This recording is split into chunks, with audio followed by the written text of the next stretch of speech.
Hello friends, कैसे हैं सब लोग। स्वागत है आपका आपके यूट्यूब चैनल इरफान एकेडमी में। आज हम आपको जो पढ़ाने जा रहे हैं वो पढ़ाने जाएंगे, क्योंकि हमने सॉल्यूशन का चैप्टर तो आपको कंप्लीट करा दिया। अब जो मुझे चैप्टर पढ़ाना है वो आपको विलियन सॉल्यूशन मतलब विलियन का चैप्टर तो मैंने पूरा करा दिया। अब जो मुझे आपको चैप्टर पढ़ाना है वो विद्युत रसायन का चैप्टर पढ़ाना है। अब इसमें कितना आएगा, जितना हम लिखवा दें उतना ही आना है। और इसमें अधिकतर हम क्या चीज़ पढ़ेंगे, सेल पढ़ेंगे। और जो भी बच्चा ऑफलाइन आना चाहता है वो ऑफलाइन आए। और हमारी आपको वीडियो अच्छी लगती हो तो सब्सक्राइब करने में आपका कुछ नहीं जा रहा, सब्सक्राइब कीजिएगा, शेयर कीजिएगा, ठीक है। और जिसको बिल्कुल भी नहीं अपने घर ही बैठ के पढ़ना, आराम से पढ़िएगा, नंबर ज़बरदस्त आएंगे, इस बात से आप बेफिक्र रहिएगा। काफ़ी साल का एक्सपीरियंस है, आपका एक भी क्वेश्चन यहाँ से बाहर नहीं आएगा। वैद्युत रसायन पढ़ते हैं भाई बच्चे। अब वैद्युत रसायन में ज़्यादातर हम सेल पढ़ेंगे। अब सेल क्या है? सेल एक ऐसी युक्ति है जिसके द्वारा, सेल एक ऐसी युक्ति, मशीन, जो भी आप कहना चाहे वो कह सकते हैं। तो सेल एक ऐसी युक्ति है जिसके द्वारा एक ऊर्जा को दूसरे रूप में बदला जा सकता है। अब जिसके अंदर रासायन और विद्युत का उपयोग किया जाता है उसको हम कहते हैं विद्युत रासायनिक सेल। ये दो प्रकार के होते हैं, गैल्वेनिक सेल होता है, एक विद्युत अपघटनी सेल होता है। तो जो जो इसमें बात पूछी जाती है वो मैं आपको बता देता हूँ, तो ठीक है। अब देखो, सेल एक ऐसी युक्ति या मशीन है जो ऊर्जा को एक रूप में बदल देती है, एक रूप से दूसरे रूप में बदल देती है, सेल कहलाती है। या ऊर्जा के रूप को बदल देती है, सेल कहलाती है। सेल विद्युत से अथवा रासायन से संबंधित होते हैं उसको क्या कहते हैं, विद्युत रासायनिक सेल कहते हैं। सेल दो प्रकार के होते हैं, गैल्वेनिक सेल, विद्युत अपघटनी सेल। अब इसमें जो क्वेश्चन पूछा जाता है बस आपको ये पूछा जाता है, गैल्वेनिक सेल के डायग्राम के बारे में पूछा जाएगा और आपका कुछ नहीं पूछा जाएगा, क्योंकि डायग्राम ही बहुत कुछ हो जाता है उसमें। अब गैल्वेनिक सेल क्या है, मतलब यह सेल रासायनिक ऊर्जा को किस में बदल देता है बच्चे, विद्युत ऊर्जा में बदल देता। अब ऐसा और कोई सा सेल भी करता है रासायनिक ऊर्जा को विद्युत ऊर्जा में बदलने का? जी करता है। कौन सा करता है? आपको ईंधन सेल जो होता है रासायनिक ऊर्जा को विद्युत ऊर्जा में बदलता है। एक बात और ध्यान रखेंगे, जो सेल रासायनिक ऊर्जा को विद्युत ऊर्जा में बदल दे उनमें एनोड ऋण ध्रुव होता है, कैथोड धन ध्रुव होता है। और ऐसा सिर्फ इन दो सेल में ही होता है, किस किस में, गैल्वेनिक सेल में और आपका होता ईंधन सेल में, वरना और किसी भी सेल में ऐसी प्रक्रिया नहीं होती है। इसीलिए इसका एनोड जो होता है ऋण ध्रुव होता है, कैथोड धन ध्रुव होता है, वरना और सभी में एनोड धन ध्रुव होगा और कैथोड ऋण ध्रुव होगा। अब इसमें क्या, हमने दो पाथ लिए, एक तो ए लिया और एक बी लिया। यदि सपोज करो एक के अंदर हमने क्या लिया, जिंक का इलेक्ट्रोड लिया, एक जिंक की छड़ ली। जैसे इसके अंदर जिंक की छड़ लेते तो विलयन किसका भरेंगे हम, जेड मतलब जिंक सल्फेट का। हमने छड़ काय के लिए दूसरे में कापर की, और विलयन काय का भरेंगे, कापर सल्फेट का। अब इनको हम एक और दूसरी नली से जोड़ देंगे जिसका नाम होगा साल्ट ब्रिज या लवण सेतु। अब इसके अंदर क्या क्या डालते हैं लवण सेतु में, जैसे हम लवण सेतु में अलग से डाल के रख लेते हैं KCl या अमोनियम क्लोराइड या पोटेशियम नाइट्रेट, मतलब KCl तो हो गया potassium chloride, NH4Cl ammonium chloride, KNO3 potassium nitrate.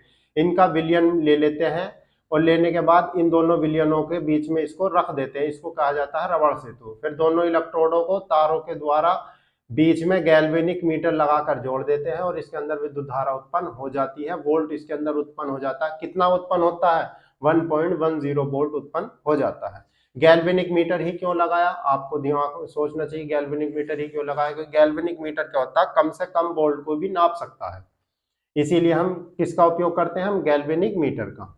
अब इसमें ध्यान रखने का, एनोड कैसा होता, ऋण ध्रुव होता है, कैथोड कैसा होता, आपका धन ध्रुव होता है। फिर गैल्वेनिक सेल को और अन्य किस नाम से जाना जाता है, तो डैनियल सेल से। अब डैनियल सेल किसको कहते हैं, ध्यान रखेगा, जो सेल में जिंक और कॉपर का बना हुआ हो वही सेल डैनियल सेल कहलाता है। तो इसीलिए हम गैल्वेनिक सेल को क्या किस नाम से भी और जान सकते हैं, डैनियल सेल के नाम से। देखो नोट करके मैंने ये लिखवाया भी, यदि गैल्वेनिक सेल में जिंक व कॉपर का प्रयोग किया जाए तो इसे डैनियल सेल भी कहेंगे। अब इसकी विद्युत धारा कहां से कहां की ओर प्रवाहित होगी, यहाँ मैं दिखाता हूं। देखो विद्युत धारा बच्चे प्रवाहित होगी इसकी कॉपर से, कॉपर वाले इलेक्ट्रोड से जिंक वाले इलेक्ट्रोड की ओर विद्युत धारा प्रवाहित होगी। तो इलेक्ट्रॉन किस साइड की ओर प्रवाहित होंगे, जिंक से कॉपर की ओर इलेक्ट्रॉनों का प्रवाह होगा, ठीक है ना।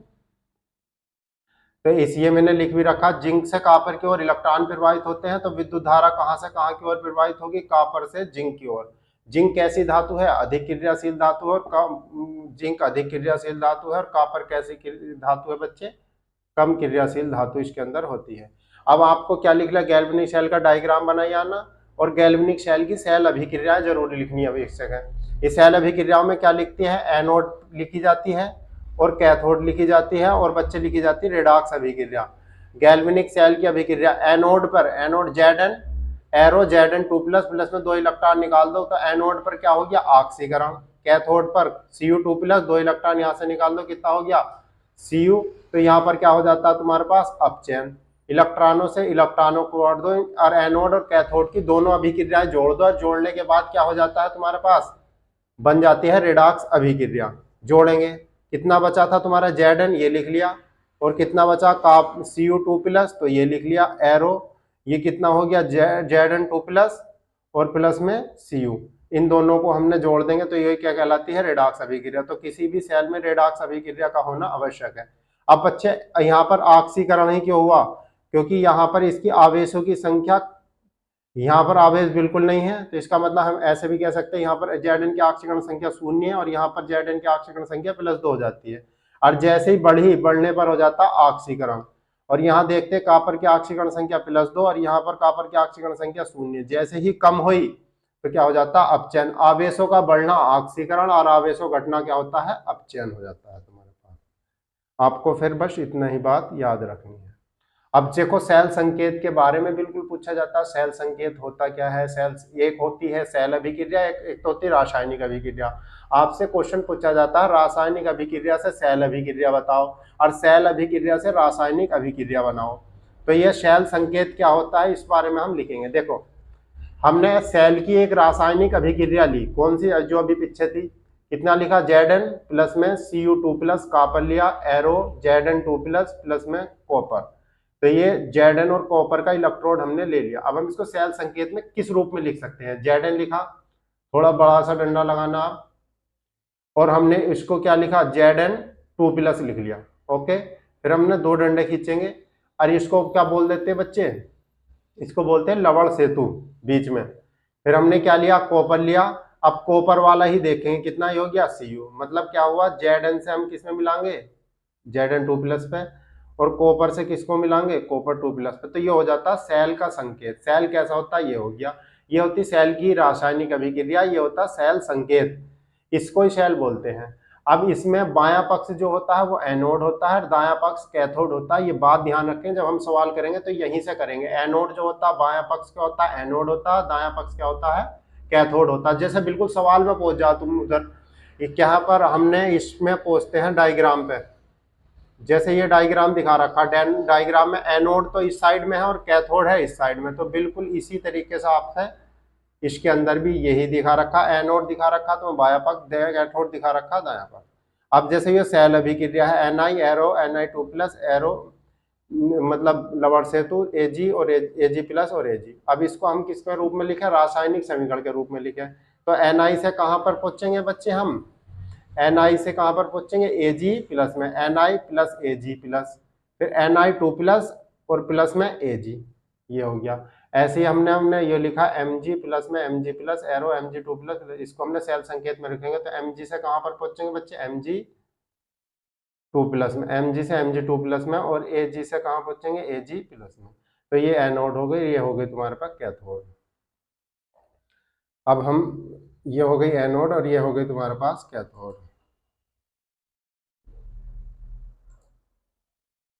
अब बच्चे अब हम चालू करते हैं विद्युत धारा की दिशा। विद्युत धारा में दिशा किस साइड की ओर प्रवाहित हो सकती है, मतलब सेल के अंदर विद्युत धारा की दिशा किस साइड की ओर प्रवाहित होती है। देखो हमने जो बैटरी बनाई, हमने ये जिंक का क्या लिया बच्चे, इलेक्ट्रोड लिया। यहाँ पर क्या लिया, ये इधर जिंक का लिया और इधर लिया हमने कॉपर का, 2 इलेक्ट्रोड ले लिए। इनको गैल्वेनिक मीटर की सहायता से जोड़ दिया, जिसके अंदर विलयन भर दिया। जिंक वाले इलेक्ट्रोड में ZnSO4 का विलयन भर दिया और कॉपर वाले इलेक्ट्रोड में कॉपर सल्फेट का विलयन भर दिया। अब इसके अंदर विद्युत धारा प्रवाहित होने लगती है। अब हमें विद्युत धारा कहां से कहां की ओर प्रवाहित होती है बच्चे, कॉपर से जिंक की ओर। तो हमें एक ऐसा कार्य करना जिससे विद्युत धारा जिंक से कॉपर की ओर चली जाए। तो ऐसा करने के लिए अगर इस समय वोल्ट जो है 1.10 वोल्ट निकल रहा हो तो हम दूसरी बैटरी लेंगे, और दूसरी बैटरी जो कम से कम 1.50 वोल्ट की भी होगी, मतलब इससे तो ज्यादा ही है।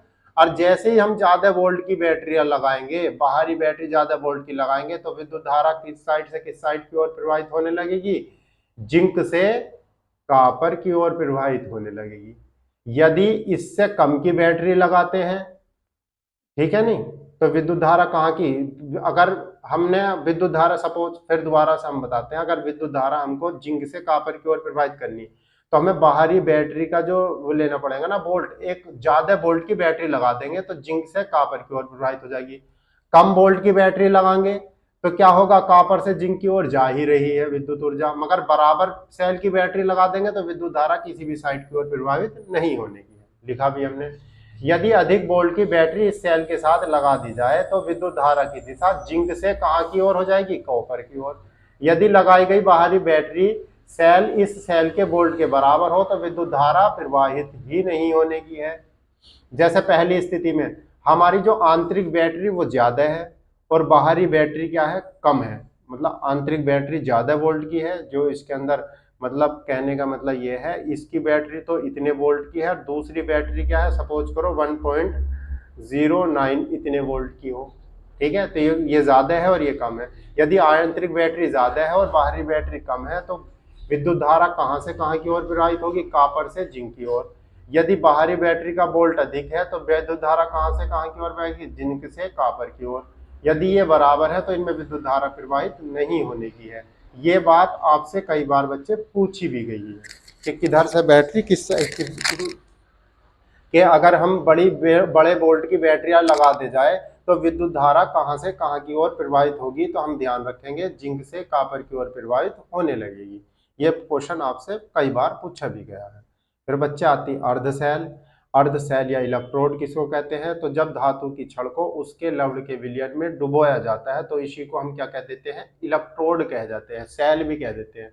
मतलब धातु की छड़ ले ली, उसी के लवण के विलयन में डुबो दी, जाए जिंक की छड़ ली तो ZnSO4 के विलयन में डुबो दी, कॉपर की छड़ ली तो कॉपर सल्फेट के विलयन में डुबो दी, और यही क्या कहलाती है, इलेक्ट्रोड कहलाती है। सेल इलेक्ट्रोड धनात्मक तथा ऋणात्मक होते हैं इन, तथा इस क्रिया को ही क्या कहते हैं, हम अर्धसेल अभिक्रिया कहते हैं। आपको ध्यान दिखाई नहीं दे रहा होने का, अब दिखाई दे गया होगा, थोड़ा सा ध्यान रख लेना। तो बच्चे ये हो गई इलेक्ट्रोड, तथा इसे ही क्या कहते हैं, हम इलेक्ट्रोड कह देते हैं। अब सेल इलेक्ट्रोड धनात्मक तथा ऋणात्मक दो होते हैं, इस क्रिया को ही अर्धसेल कहा जाता है। इलेक्ट्रोड या अर्धसेल कैसे होते हैं, दो होते हैं, एक एनोड और एक कैथोड। एनोड गैल्वेनिक सेल में कैसा होता है, ऋण ध्रुव। कैथोड में कैसा, गैल्वेनिक सेल में कैथोड कैसा होता है, धन ध्रुव। और बाकी जितने भी सेल होते हैं उसमें एनोड ऋण धन ध्रुव होगा और कैथोड कैसा होगा, ऋण ध्रुव होगा।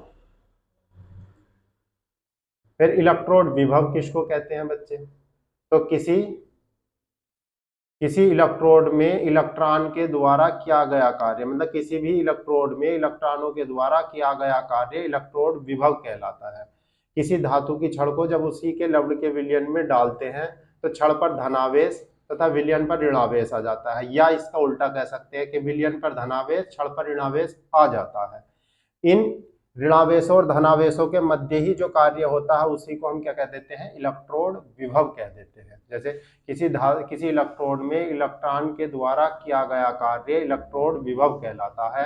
किसी धातु की छड़ को उसके लवण के विलयन में डालने पर छड़ पर धनावेश तथा विलयन पर ऋणावेश आ जाता है, तथा छड़ पर ऋणावेश तथा विलयन पर धनावेश आ जाता है, मतलब इसके विपरीत भी हो सकता है। तो इनके मध्य इलेक्ट्रॉन का कार्य ही इलेक्ट्रोड विभव कहलाता है। इसे किससे प्रदर्शित करते हैं, ई से प्रदर्शित करते हैं, और इसका मात्रक होता है वोल्ट।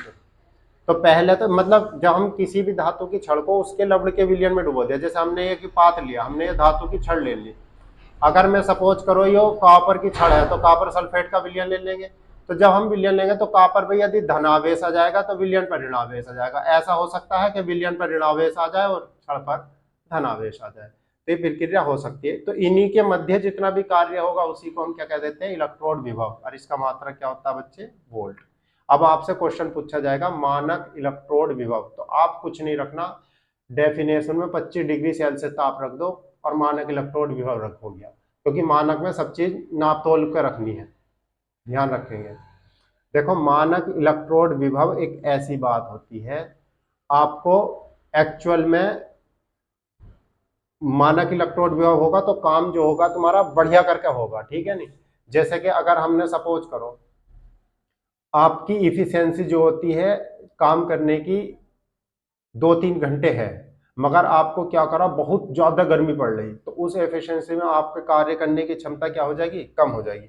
सपोज करो आप जाड़े में ज्यादा पढ़ सकते हो, मगर वही बात खूब गर्मी पड़ रही, पंखा भी नहीं चल रहा, तो तुम उस जो गर्मी में पढ़ लोगे तो नहीं पढ़ा जा सकता। तो इसीलिए जो मानक होना जरूरी है। तो हम क्या करेंगे, मानक टेम्परेचर क्या होगा, 25 डिग्री सेल्सियस।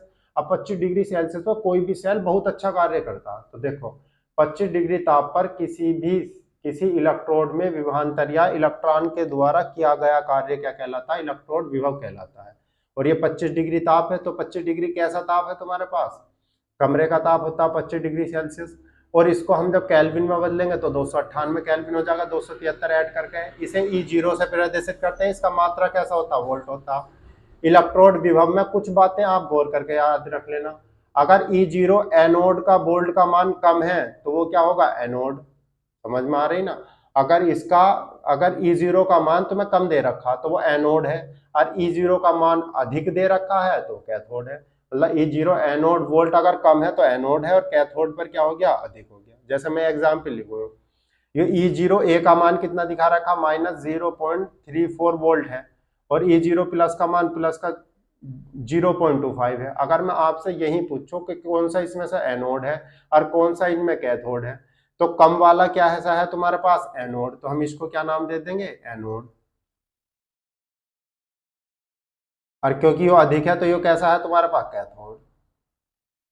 क्योंकि आप जब तक तुम्हें ये पता नहीं होगा कि कम वाला क्या होता है, एनोड होता है, ज्यादा वाला कैथोड होता है, तो आप न्यूमेरिकल करने में दिक्कत करोगे। ठीक है, अब ये आज आपका इतना पूरा हो गया। अब हम पढ़ाएंगे विद्युत रासायनिक श्रेणी, जो अगली वीडियो में पढ़ाएंगे हम आपको। मगर आपसे एक क्वेश्चन है जो बहुत इंपॉर्टेंट है और आपसे पूछा जाएगा, इसी से मैं क्वेश्चन बनाता हूँ।